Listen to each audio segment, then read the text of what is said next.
Bharatiya Janata party Bhojpur द्वारा आरा red cross भवन सभागार में जिलाध्यक्ष दुर्गा राज की अध्यक्षता में देश में कांग्रेस सरकार द्वारा आपातकाल लगाने के 50 वर्ष पूर्ण होने पर संविधान हत्या दिवस के अवसर पर सेमिनार का आयोजन किया गया।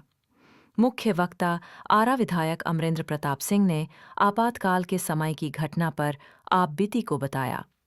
उन्होंने कहा कि 25 जून 1975 को तत्कालीन प्रधानमंत्री इंदिरा गांधी द्वारा अपनी कुर्सी बचाने के लिए संविधान का गला घोंट दिया गया और मौलिक अधिकार पर प्रतिबंध लगा दिया गया। वहीं भाजपा नेता पूर्व विधायक संजय टाइगर ने कहा कि आज देश भर में उन्हीं लोगों द्वारा संविधान खतरे में है का हाय तौबा मचाया जा रहा है जिन्होंने संविधान की हत्या की। आज भारतीय जनता पार्टी की सरकार है जो भीमराव अंबेडकर जी को भारत रत्न के साथ उनके जीवन को पंचतीर्थ बनाकर सम्मान दिया और देश के सभी वर्गों को उनका अधिकार दे रही है। जब तक भारतीय जनता पार्टी रहेगी तब तक संविधान का कोई हनन और मौलिक अधिकार प्रतिबंधित नहीं हो सकता।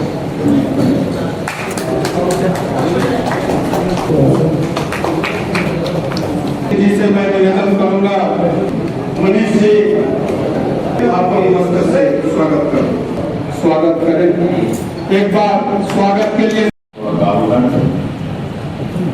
आज 50वां वर्ष पूरा कर रहा है। इस अवसर पर भारतीय जनता पार्टी ने पूरे प्रदेश प्रत्येक जिले में और इस पर चर्चा इसका आयोजन किया है। इस अवसर पर प्रत्येक आदरणीय जिलाध्यक्ष श्री दुर्गा जी मंच पर आसीन और तरीके से और उन बिंदुओं को भी उन्होंने स्पष्ट करने की कोशिश की, आपके सामने रखा। बुद्धिजीवी मंच के देश के अध्यक्ष भी हैं आदरणीय श्री उदय कुमार सिंह जी, मंच पर आसीन भारतीय जनता पार्टी के वरिष्ठ नेता और कराली विधानसभा के हमारे प्रत्याशी रहे श्री कौशल विद्यार्थी जी, सामने सभी वरिष्ठ कार्यकर्तागण, देवियों सज्जनों, तो एक और परिचय में करवाओ, जिलाध्यक्ष जी को शायद पता हो, मुझे जानकारी हुई है इस नई प्रदेश समिति में श्री लवजी पांडे और श्री राकेश उपाध्याय दोनों का प्रदेश कार्यसमिति में चयन हुआ है। हम सब आपको बधाई दे रहे हैं, हमारी शुभकामना है, अभिनंदन है। जो पुराने सदस्य हैं उनको सूचनाएं आई होंगी, संभवतः हो सकी है। 2 तारीख को प्रदेश कार्यसमिति की बैठक है, उसकी सूचना भी मिली। इस अवसर पर उपस्थित से बड़े इस विषय पर रखा, इस तथ्यों को रखा। राजपथ बात हमारी स्मृतियों के मानस पटल पर उसी प्रकार से अंकित है, कभी न भूलने वाली घटना। इतना भयानक दृश्य उस समय देश में प्रदर्शित हुआ। मैं बात शुरू करूंगा यहां से कि 25 जून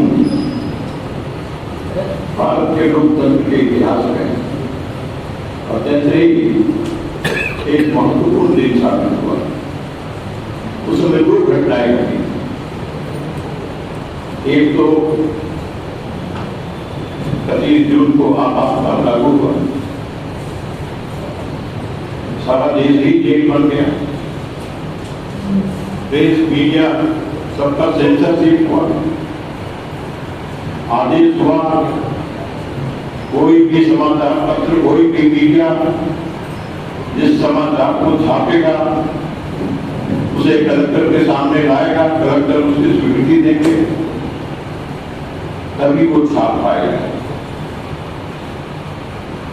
इस प्रकार का सेंसर, इसलिए देश में कई घटनाएं इस प्रकार की घटी और वो घटित होती रही, तो उनका समाचार किसी को मिलता नहीं था। तो फिर जो इमरजेंसी का विरोध करने वाले लोग थे, उन लोगों ने फैसला किया कि हम अपना पत्र निकालेंगे। भारतीय जनता पार्टी ने अपना पत्र निकाला, उसका नाम था लोकवाणी। लोकवाणी निकाले, जगह जगह उसके वितरण तय किए गए। सिंहभूम जिले में मैं वितरण था, मैं बाहर था, गिरफ्तारी नहीं हुई थी, गिरफ्तारी देना नहीं चाहते, बच करा रहे थे, चल रहे। यही काम था कि अपने सभी समर्थकों के यहाँ अपने उस लोकवाणी की प्रतियां पहुंचा दें। और वो प्रिंट भी हम ही लोग करते थे। 10 प्रति आती थी, उसको देख करके पैर से चला करके मशीन, उस मशीन से हम लोग उसको छापते थे।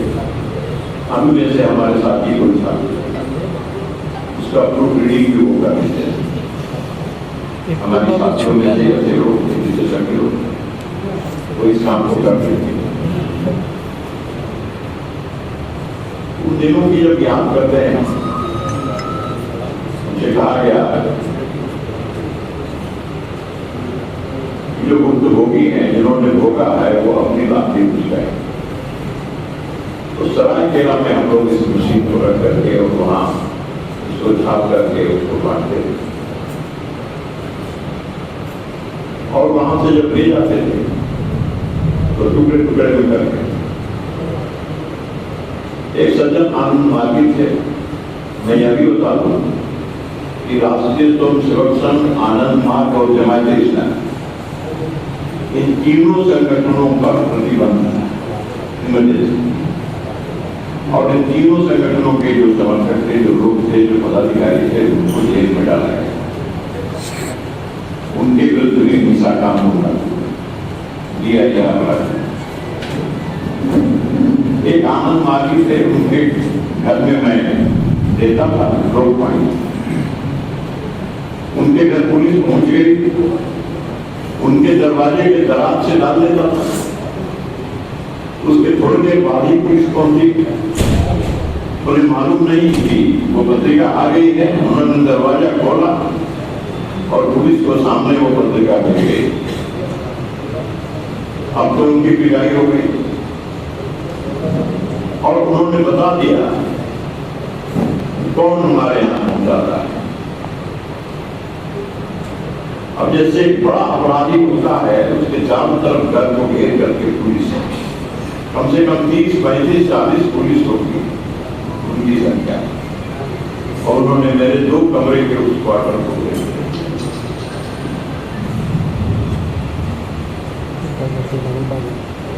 सवेरे का समय था, आप बांटते हैं लोग पर नहीं किया, कैसा लोग नहीं जानते। हम लोग पकड़ के ले गए, 2 दिन रखे।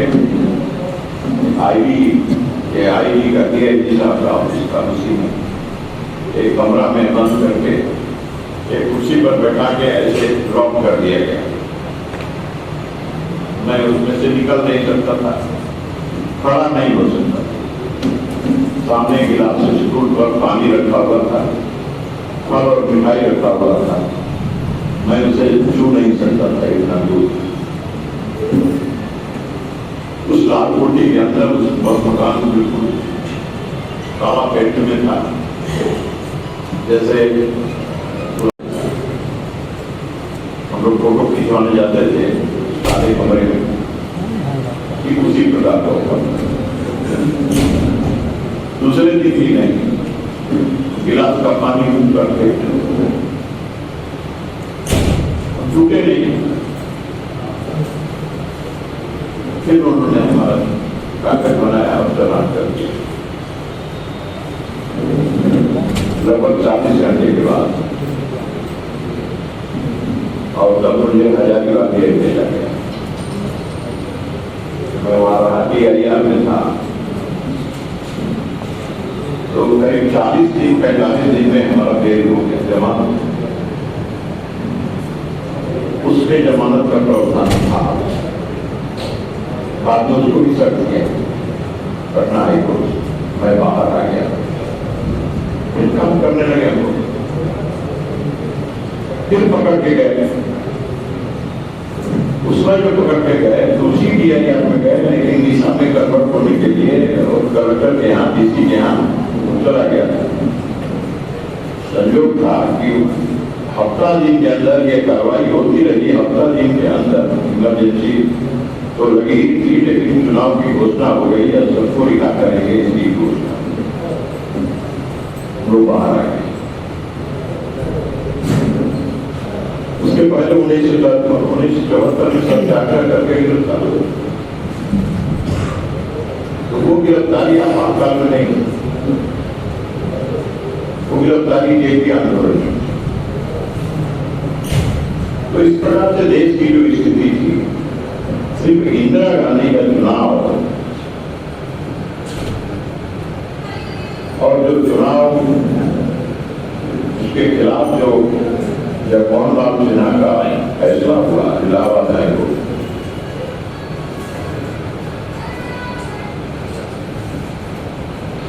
यदि वही एक कारण था, उस समय के लोग इसको नहीं मानते। 1971 में पाकिस्तान के साथ युद्ध हुआ, पाकिस्तान टूटा, बांग्लादेश एक नया देश बना, अद्भुत विजय थी, देश में खुशी की लहर थी।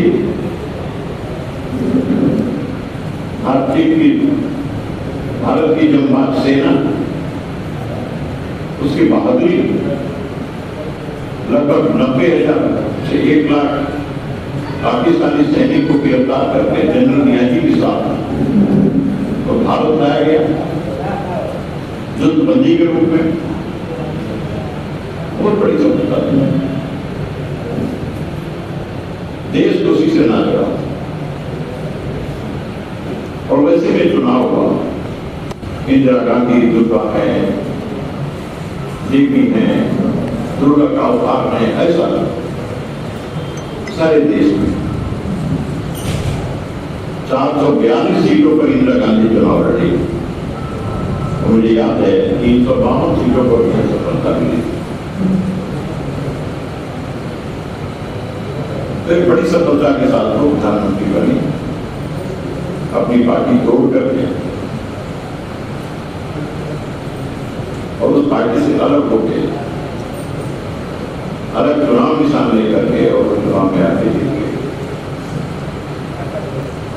और उन्होंने नारा दिया, जब एकजुट होकर के विपक्ष देश में लड़ रहा कांग्रेस के खिलाफ, तो उन्होंने नारा दिया कि मैं गरीबी हटाना चाहती हूँ और ये विपक्ष के लोग इंदिरा हटाना चाहते हैं। आप यदि गरीबी हटाना चाहते हैं तो मुझे वोट दीजिए, और इंदिरा हटाना चाहते हैं तो फिर विपक्ष को वोट दीजिए। हमें कोई एतराज नहीं, जो आपको पसंद।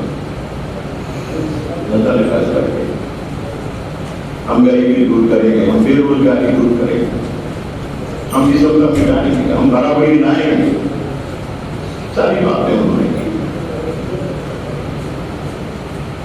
और उनके सत्ता में आने के बाद धीरे धीरे 1973 तक आते आते देश में महंगाई, बेरोजगारी और सारे देश में प्रदर्शन, विरोध, आक्रोश, रोष, देश के कोने में असंतोष की लहर। यह भी एक बहुत बड़ा कारण है। इमरजेंसी लगा, केवल वही कारण होता तो उसका रास्ता था, क्योंकि सुप्रीम कोर्ट में उन्होंने अपना जज चीफ जस्टिस ऑफ इंडिया बना लिया था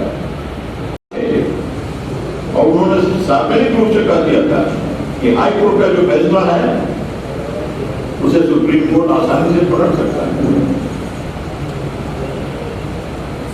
कई प्रमुख महत्वपूर्ण लोगों के बीच में चीफ जस्टिस ऑफ इंडिया रहा,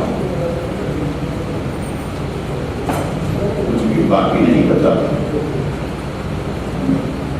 सारे मूल्य नष्ट हो गए।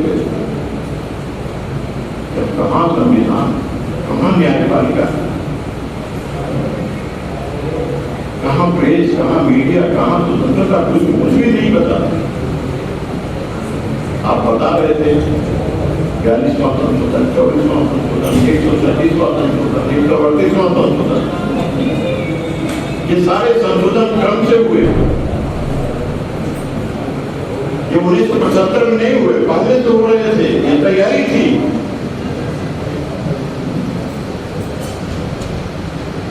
सिर्फ एक दिन 25 जून के प्रयास से ही आपातकाल नहीं हुआ। इसलिए मैं मानता हूं कि एक डरा हुआ तानाशाह है, डरा हुआ हुक्मरान का ये उसका ताबूत में अंतिम उसका प्रहार था। और यही कारण था कि इंदिरा गांधी ने 2025 को 1975 में 25 जून को बहाना बनाया, दिल्ली के रामलीला मैदान में एक सभा हुई।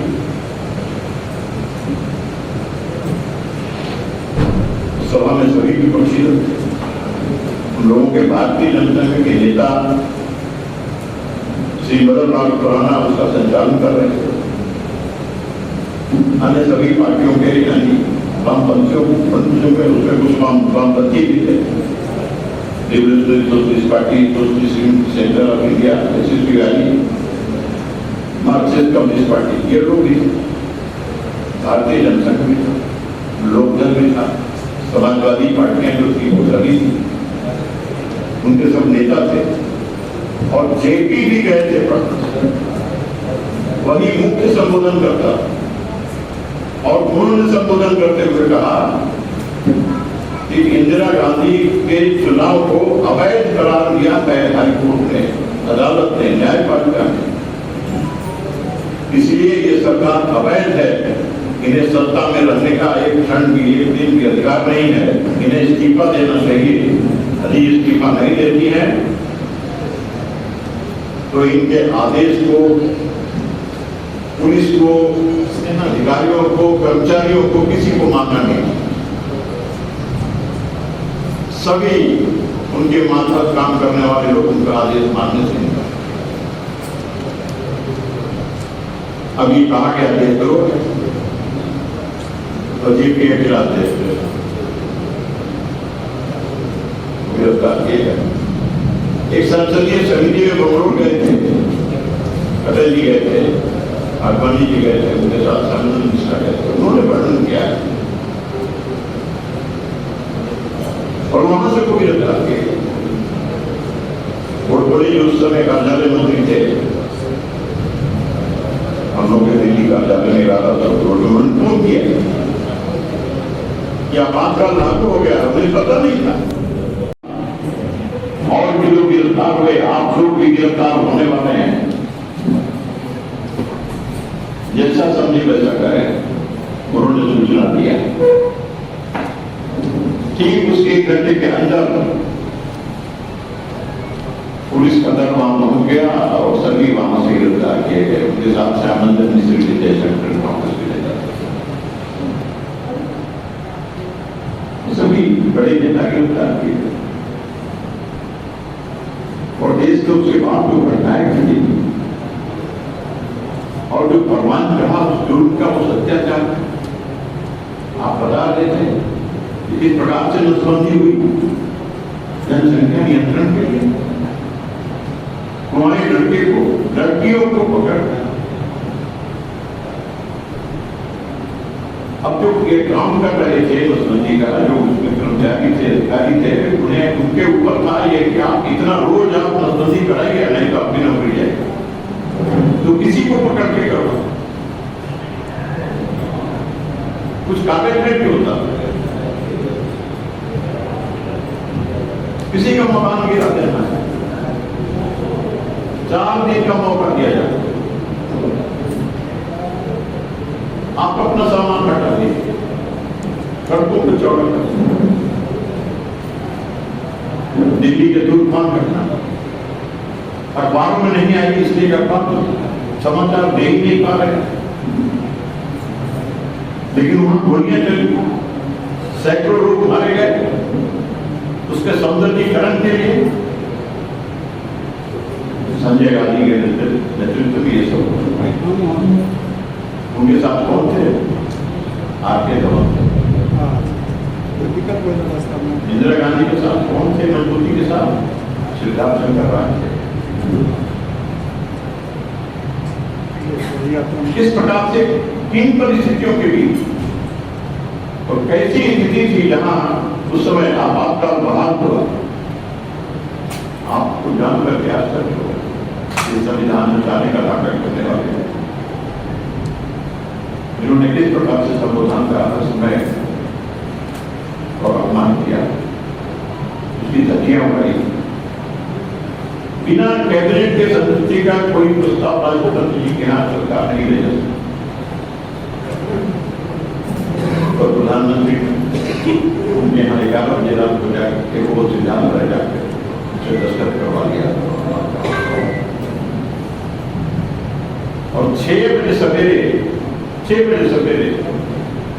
कैबिनेट की बैठक बुलाई। 15 मिनट कैबिनेट की बैठक में राष्ट्रपति जी ने जो हस्ताक्षर किया था आपातकाल की योजना थी, उस पर उन्होंने मोहर कैबिनेट मोहर कर दिया। इस प्रकार से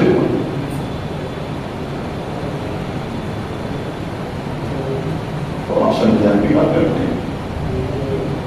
संविधान आपने बताया, संविधान का आदर किया है, सम्मान किया है। आप जिस संशोधन की बात कर रहे थे, संशोधन में कहा, उसमें लिखा है कि इफ प्रेसिडेंट सेटिस्फाइड, क्या होता है? इफ प्रेसिडेंट सेटिस्फाइड, उस सेटिस्फाइड को हटाया गया। यदि आप जो प्रस्ताव लेकर आए उस प्रस्ताव से राष्ट्रपति संतुष्ट है,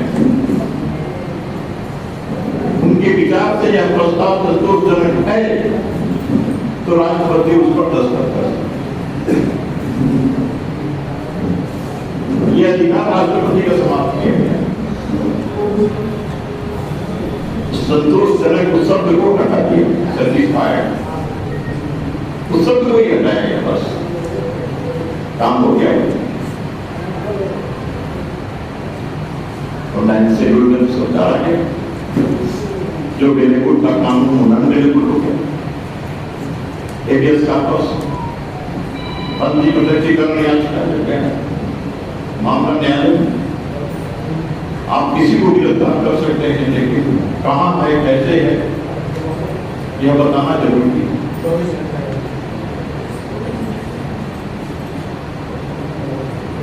ऑब्जेक्शन तो गैर कानूनी, किसी को जबरन कहीं आप रखते पता करके रखते, उसके जानने वाले, पहचानने वाले, उसके संबंधियों को, बाकी जो जानना चाहता है उसके बारे में उसको बताना जरूरी है। इसको डिनाई किया और वो संशोधन किया। के कारण जितने अत्याचार हुए उस समय में वह उसका स्मरण बार बार करना, कराना या इसलिए आवश्यक है कि ऐसा भविष्य में कोई दोहराने का साहस नहीं करते। इसलिए पूरे देश में आपातकाल के 50 साल बाद